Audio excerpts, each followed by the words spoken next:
Les oliviers d'Abdessalam Amiri sont morts, emportés par la sécheresse qui frappe le Maroc depuis 6 années consécutives. Cette terre, on la surnommait Faïd, littéralement l'eau abondante. Il y avait de l'eau partout, il n'y avait pas de débat. C'était une région où on avait suffisamment d'eau. Maintenant, si on veut en trouver, on doit creuser à 160 ou même 240 mètres. Mais pour forer à cette profondeur, il faut avoir de l'argent. Regardez, tout est sec, il n'y a plus une goutte d'eau là-dedans, il n'y a plus rien, tout est mort. Et tout ça, c'est à cause de la sécheresse. Il ne peut plus vendre ses olives. Les vignes aussi ont brûlé. Comme lui, de nombreux Marocains souffrent du manque d'eau. Le pays a connu des records de chaleur allant jusqu'à 50 degrés et les précipitations sont en baisse depuis plusieurs années. Les villages de montagne les plus isolés sont en première ligne.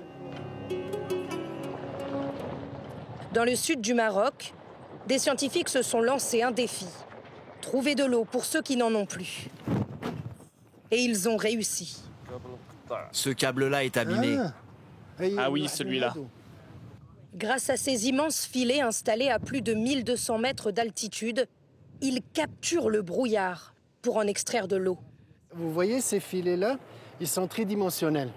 Fait que quand le brouillard arrive ici, il est piégé. C'est comme une espèce de toile d'araignée.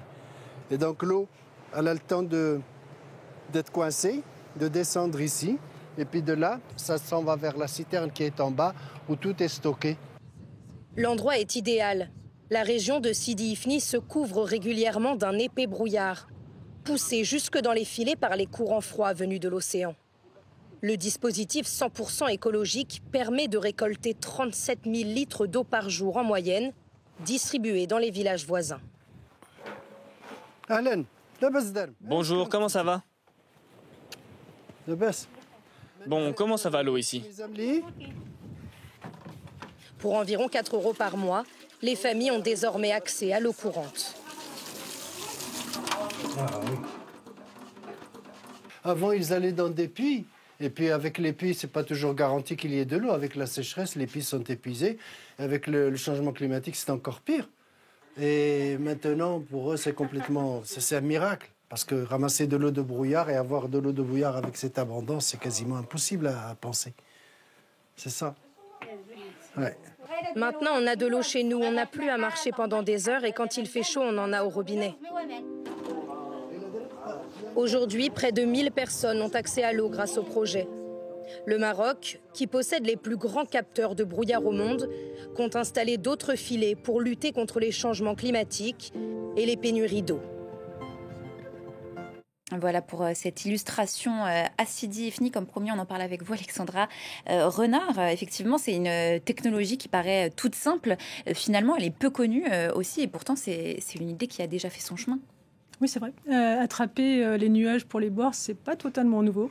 La collecte de l'eau à partir du brouillard, c'est quelque chose qui est inspiré par des techniques traditionnelles qu'on retrouve dans plusieurs régions du monde, par exemple en Namibie, au Pérou, au Chili. Dans le désert d'Atacama, par exemple, ce dispositif, il existe depuis plusieurs décennies, donc ça fonctionne très très bien. Les populations locales simplement captent l'humidité marine. Et ce qu'ont fait les scientifiques, finalement, c'est juste moderniser, adapter tous ces systèmes pour les intégrer sur des projets à plus grande échelle. Mais du coup, on peut boire cette eau dès qu'elle est recueillie concrètement? Alors, ce n'est pas recommandé parce que c'est à peu près l'équivalent de l'eau distillée. C'est-à-dire qu'elle ne contient pas du tout de minéraux. Et pire, elle pourrait aussi contenir divers contaminants, comme par exemple des pesticides, des métaux ou de l'amiante. Donc, ce qui est fait au Maroc, c'est que l'eau est filtrée immédiatement. Ensuite, elle part dans des canalisations qui font 42 km et elle est mêlée à une eau qui, elle, est pompée par des pompes solaires.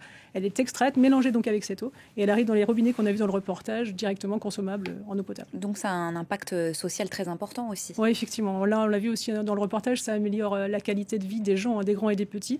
Pourquoi ? Parce que ce sont principalement les femmes et les enfants qui ont cette tâche, qui sont dévolus à cette tâche qu'est la collecte de l'eau. Là, du coup, on dégage du temps pour ces personnes qui peuvent consacrer leur temps à des activités éducatives, par exemple, ou des activités agricoles.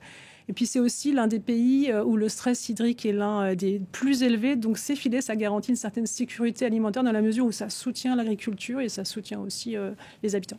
Et cette démarche de gestion durable des ressources naturelles, c'est d'autant plus essentiel dans le contexte du dérèglement climatique, forcément. Effectivement, là, l'année 2024, c'est l'année la plus chaude enregistrée au Maroc. Ça fait maintenant depuis les années 60 qu'on enregistre des températures. Et là, on l'a appris il y a un peu moins d'un mois et demi. La direction nationale de la météorologie marocaine a annoncé qu'il y avait une anomalie moyenne nationale de 1,49 degrés par rapport à la période de référence qui est 1991-2020. Et cette tendance-là, elle s'inscrit dans une tendance plus générale, on va dire plus globale, du réchauffement climatique mondial qui lui enregistre une hausse de 1,55 degrés sur la même période au-dessus des niveaux pré-industriels. Là, pour 2025, donc l'année en cours, malheureusement, le Maroc va affronter une 7e année consécutive de sécheresse avec un déficit pluviométrique très élevé de 25%. Et donc, il faut préciser, on n'aura pas le temps d'en parler aujourd'hui, mais que cette technologie ne peut pas remplacer, en tout cas, totalement d'autres sources d'eau. Merci beaucoup, Alexandra Renard, pour Élémentaire. Merci au Maroc.